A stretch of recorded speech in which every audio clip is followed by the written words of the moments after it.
Olá, gente. Deixa eu escrever aqui o nosso comentário.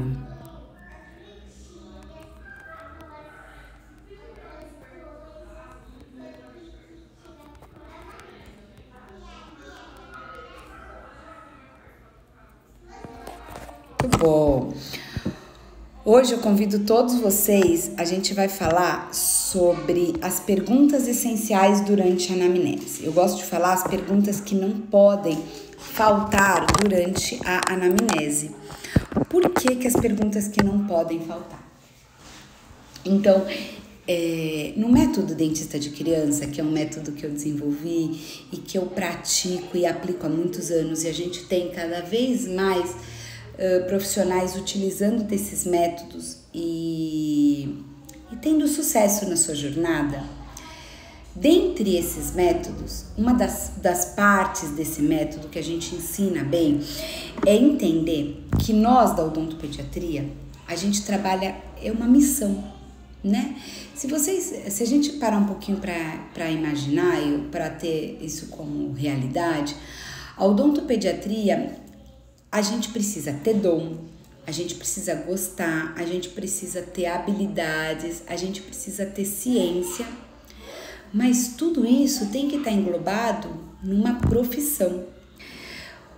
Vocês já perceberam, por exemplo, assim, né? Quando o pessoal escolhe a área de facetas, escolhe a área de implante, escolhe a área de harmonização orofacial, né? São áreas que muito provavelmente podem trazer não só uma gratificação pessoal, como um retorno financeiro maior do que o da odontopediatria. E não sei se vocês têm essa impressão, mas a gente é ensinado a magia da odontopediatria, em atrairmos os pacientes, em brincar com esses pacientes, mas a gente não é recreador, a gente não é professor. Tem situações que a gente não tem tempo de condicionar. E quando eu tô falando tempo de condicionamento, eu não tô aqui falando para vocês sobre o tempo meu da minha agenda. Eu estou levando em consideração o tempo da criança. Aquela situação da criança, dá para esperar? Então, eu gosto de tratar a odontopediatria com magia, com amor, faço isso há 20 anos, a gente dá aula há muitos anos, mas a gente precisa lidar com realidade. E agora, com o avanço das redes sociais, eu firmo no meu propósito de mostrar que a odontopediatria, ela é real e ela tem que se tornar financeiramente palpável. Porque parece, eu não sei se vocês têm essa percepção, parece um tabu falar de dinheiro na odontopediatria, né? As pessoas, às vezes, quando fala de criança, a criança é uma entidade, é um ser, mas por que o dente da criança, por que o tratamento odontológico, eu não sei se vocês já ouviram essa pergunta, mas o tratamento do meu filho é mais caro que o meu, né? Isso muitas vezes tem que acontecer e vai acontecer, porque a mão de obra do odontopediatra, ela é uma especialização mais rara. Quantos odontopediatras tem na sua cidade? Quantos tem na sua cidade? Então é só a gente começar a pensar por esse prisma. E a gente precisa entender que falar de retorno financeiro na odontopediatria não é pecado. Não é. Nós não estamos cometendo crime nenhum, a gente só está falando de profissão, né? E um dos pilares do método dentista de criança é falar sobre otimização do tempo. Eu preciso otimizar o meu tempo de trabalho. E o que é otimizar? Otimização do tempo de trabalho é fazer o melhor que tem que ser feito, dentre as melhores condições que você tem, no menor tempo possível. Então entendam, se a gente executar adequadamente a anamnese, nós vamos ter 70% a 80% do nosso tempo otimizado. E eu ainda vejo e recebo nas mentorias muitas dúvidas e muitas pessoas falando: eu não tenho tempo para anamnese. É assim, ó, se você não usar o seu tempo para anamnese, o que a gente vê? Você vai demorar tempo no tratamento. Você muitas vezes vai trabalhar para terminar aquele tratamento, ele vai te sair como prejuízo, tá? E o pior, além de perder tempo e dinheiro, você vai estar perdendo credibilidade e respeito. Porque aqueles pais, os adultos responsáveis pelaquela criança, você vai passar a sensação para eles de despreparo. Vai ser um show de horror. Vai ser uma situação extremamente complicada. E eu sei que tem situações no consultório que são extremamente complicadas, é verdade, mas eu tenho que saber que vai ser. Porque quando eu já sei que essa situação vai ser extremamente complicada, que esses pais, que a gente vai ter uma situação mais, de ter que usar mais firmeza, alterar o tom de voz, os pais saírem da sala, se você vai ter que usar de técnicas e abordagens de manejo mais severas, os pais precisam saber disso. Os pais precisam saber disso. Porque senão a gente vai ter posto tudo ao léu. Então eu vou contar para vocês aqui 6 perguntas que vão nos orientar a fazer melhor uma anamnese. E dessas 6 perguntas que eu vou te contar da melhor anamnese, de como fazer uma anamnese mais assertiva, porque fazendo uma anamnese mais assertiva eu vou ganhar tempo, vou trabalhar dentro dos meus honorários, não vou pagar para trabalhar e vou ter colaboração e entender todo o contexto. Dessas 6 perguntas que eu vou contar para vocês que não pode faltar, as quinta e a sexta são a cereja do bolo. Então vamos lá. Dentre já o seu padrão de anamnese, primeira pergunta que eu indico você fazer: quem indicou? Quem te indicou aqui? E nesse quem te indicou, você vai ter inúmeras respostas. Você pode ter a resposta, o outro dentista, o outro profissional, é psicólogo, terapeuta, fono, o pai de um coleguinha, um tio, um padrinho. Quem que indicou essa criança? Quando essa criança, por exemplo, vem indicada de um outro dentista, você já tem que levantar uma luzinha aí. Por que um outro dentista está me indicando essa criança? Porque será que ele não conseguiu? Será que essa criança é complicada? Será que essa criança é uma não colaboradora? Então vamos lá. Primeira pergunta, quem indicou? Segunda pergunta importante na tua anamnese: qual a queixa? Só que às vezes um jeito legal de perguntar isso é falar assim: papai, mamãe, vocês estão vindo aqui por quê? O que eu posso te ajudar? O que mais tem te preocupado? E aí vão vir as queixas. Ele range, ele dorme de boca aberta, ele tá com dor, o rosto tá inchado. E aí ele vai te trazer a principal dor dele, a queixa principal, que o pai e a mãe têm que sair daquela consulta com a resposta da queixa principal. O que a gente percebe? Às vezes o pai e a mãe vêm procurar o colega porque tá com o rosto inchado e o colega frisa na oclusopatia. Então, assim, a gente vai fazer outros diagnósticos, por isso que nós somos profissionais, que os pais não conseguiram fazer. Mas não deixem de dar a satisfação para os pais, principalmente sobre o diagnóstico da queixa principal. Então, vamos para a terceira pergunta agora que não pode faltar. Como é a escovação dessa criança? Ela deixa você escovar? Ela colabora com a escovação? Quando você escova o dente do seu filho, você sente que você fez uma boa escovação? Você sente aliviado que a boa escovação foi feita? Aí a gente tem inúmeras respostas. Por exemplo, a mãe pode falar: imagina, não consigo escovar nunca, ele não abre a boca. Não, ele super ajuda e eu sei que eu faço uma boa escovação. Não, só consigo escovar com o pai me ajudando a segurar. Então a gente vai obter respostas que vão me ajudar a encaixar o quebra-cabeça. Para quê? Para eu entender como vai funcionar essa consulta. Quarta pergunta: quem mora na casa que a criança mora? Toda vez que a gente entende um contexto, quem mora nessa casa, a gente vai entender se essa criança é filha única, se ela é filha de pais separados, se a avó mora junto, se o vô já mora junto, se é filha de um casal homoafetivo, se ela é filha adotiva, qual é o cenário dessa casa. Principalmente se ela é a única criança de uma família cheia de adultos. Será que todos os adultos nessa casa falam a mesma língua com essa criança?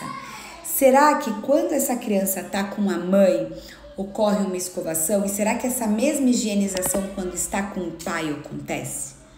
Também ocorre? Então é nisso que a gente sempre tem que se parear. A quinta pergunta, que eu falei que a quinta e a sexta eram a cereja do bolo. A quinta pergunta que eu aconselho e oriento vocês fazerem é a seguinte: não importa a idade da criança. Usa fralda, a mãe vai falar, não, imagina, quando já desfraldou. Faz xixi na cama, tem escape. Se usa fralda, ainda é um bebê, ainda tá na idade de usar fralda? Não usa. Fez o desfraude numa boa? Foi tranquilo esse desfraude?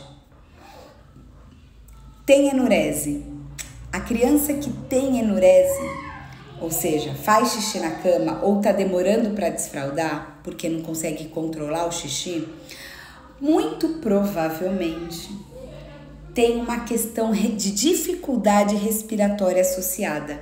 Muitas vezes ela é uma respiradora bucal e o sistema nervoso não está recebendo adequadamente uma oxigenação durante a madrugada, o que faz ele não despertar na enurese. E às vezes a criança não está com controle motor esfincteriano.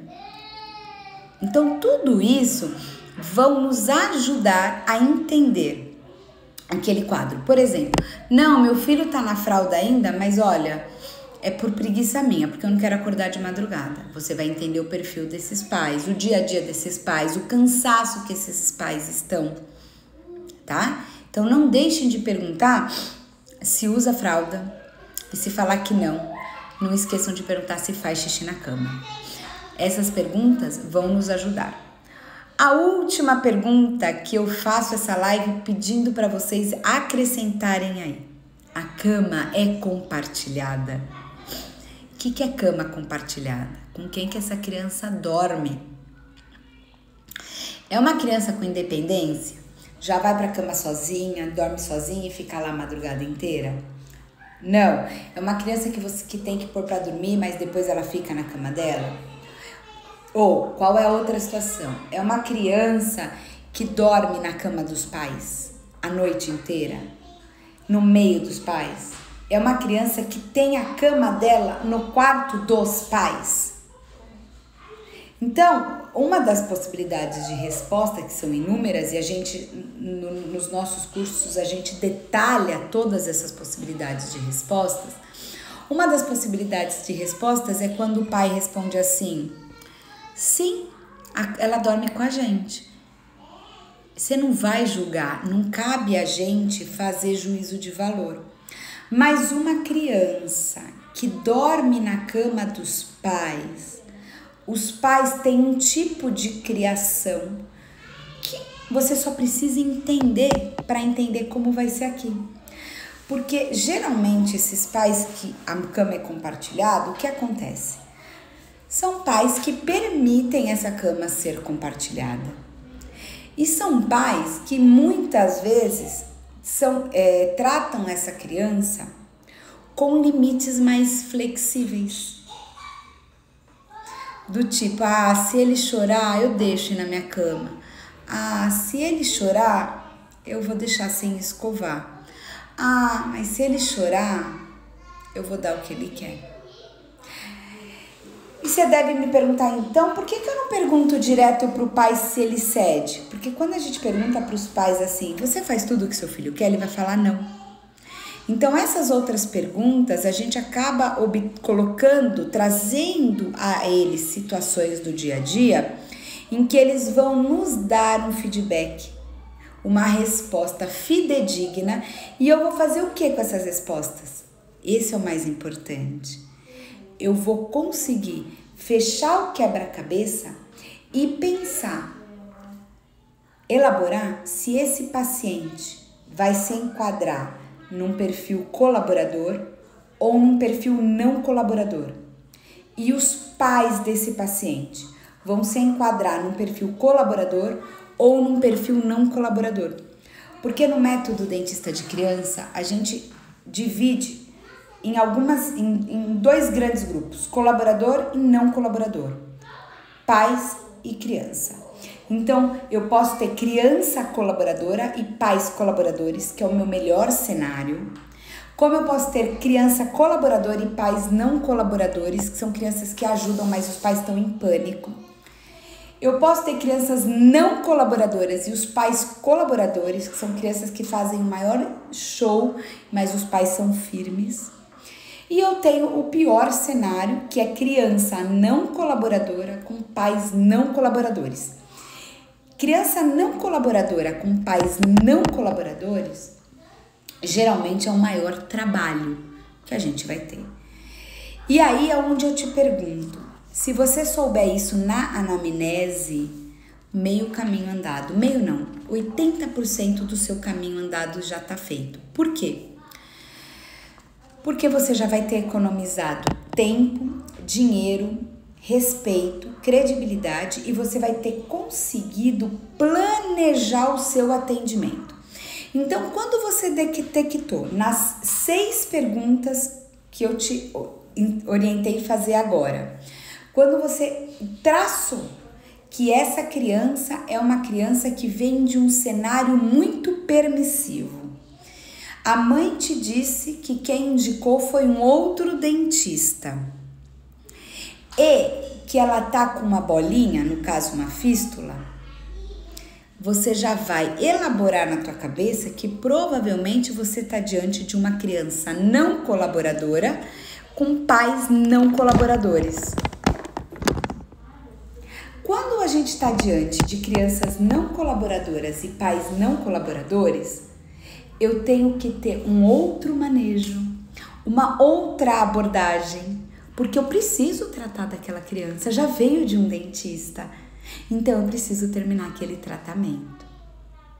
E para eu terminar aquele tratamento, eu estou trabalhando com criança. Em outros momentos, eu já falei aqui, já deixei gravado, o seguinte: quando a gente trabalha com adulto e atende adulto, o meu relacionamento é só com o meu paciente. Quando a gente atende criança, eu tenho um relacionamento com o paciente, mas eu tenho um relacionamento com os adultos que envolvem esse paciente, né? Então, é um tratamento de multi-relacionamentos e todos eles precisam estar coincidentes. Então, eu preciso prever e explicar para os pais como que eu vou lidar. Se eu vou deixar o pai, vou fazer estabilização física, se é um caso que eu vou precisar sedar, se é um caso que eu vou precisar que os pais saiam da sala, se é um caso que eu vou precisar mudar o tom de voz. Mas para eu ser assertiva, e o mais gostoso, gente, é o pai falar assim, tudo que a doutora disse que ia acontecer, aconteceu, e no final deu tudo certo. E isso é claro que a experiência vai nos ensinar, mas a gente pode adiantar, você não precisa demorar a ter 20 anos de formado para dar certo na sua carreira. Você não precisa ter 20 anos de formado para falar, opa, odontopediatria me permite ter as comodidades da vida que eu mais faço questão.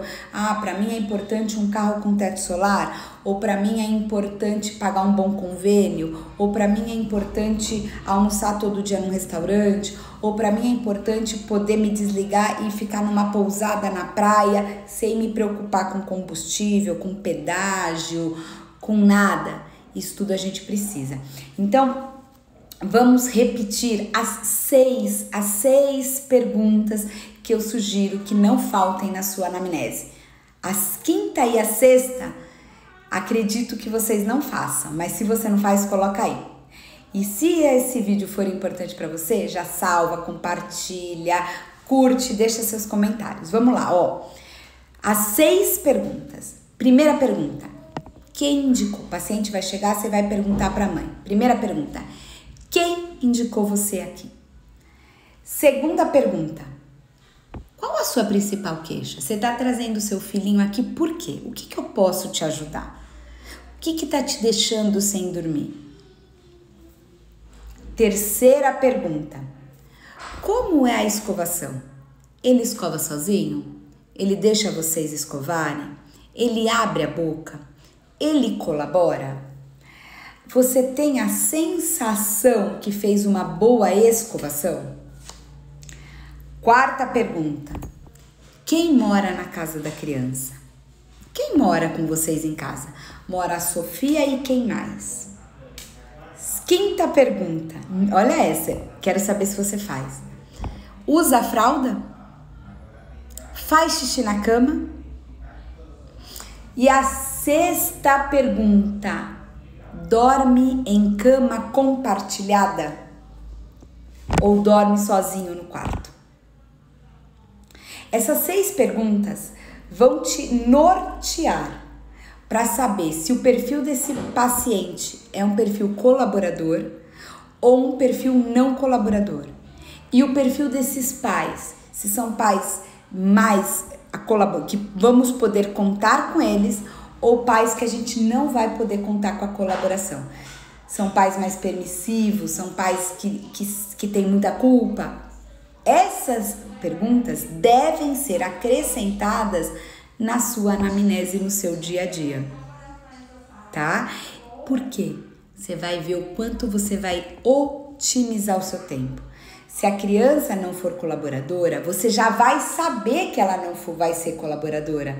E você vai já explicar para o pai como é que vocês vão fazer.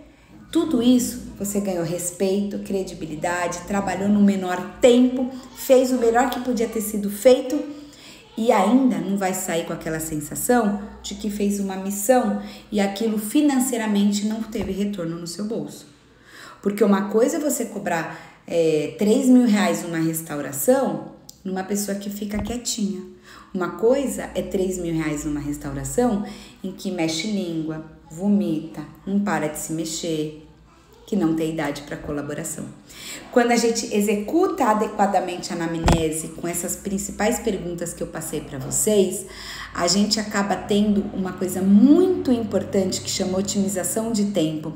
E uma anamnese muito bem executada vai te trazer ganho de tempo, dinheiro, credibilidade e respeito. E mais do que isso, você vai saber qual o melhor manejo a usar com aquela criança. Se você vai fazer uma mágica, se você vai contar uma história, se você vai cantar uma música, se você só vai conversar, se você vai jogar. Mas você precisa conhecer essa criança antes para saber qual manejo usar no consultório, no tempo que a gente tem. Lembrando, nós não somos recreadores. Nós somos profissionais da odontologia, habilitados a trabalhar com crianças, mas a gente tem tempos curtos. Muitas vezes o dente não espera 2 anos de tratamento psicológico. A gente precisa ter armas na mão para conseguir executar isso tudo o mais cedo possível, tá? Espero que isso tenha feito sentido, que ajude vocês todos. Se vocês puderem dar o depoimento de vocês depois, para mim é muito importante. Ótimo. E eu quero saber aqui se alguém que está ao vivo quer fazer alguma pergunta, tem alguma pergunta para fazer. Alguém? Tô vendo aqui. Pode repetir as 6 perguntas? Posso. Vamos lá. Na live de hoje, eu falei para vocês das 6 principais perguntas que eu não gostaria que faltasse na sua anamnese. Vamos nas 6. Primeira pergunta, quem indicou? Segunda pergunta, saber a queixa. Por que aquele pai tá ali? Ele tá te procurando por quê? O que ele quer que você resolva? Terceira pergunta, como é a hora da escovação? A criança ajuda? A criança abre a boca? A criança colabora? Quarta pergunta, quem mora na casa dessa criança? Qual é o contexto familiar dessa criança? Quinta pergunta, usa fralda? faz xixi na cama, tem enurese? E sexta pergunta, a cama é compartilhada? Essas perguntas acrescenta aí que vão te ajudar a traçar melhor o perfil dessa criança, dessa família, como isso se relaciona para você ter mais assertividade, que é uma das grandes passos do método dentista de criança.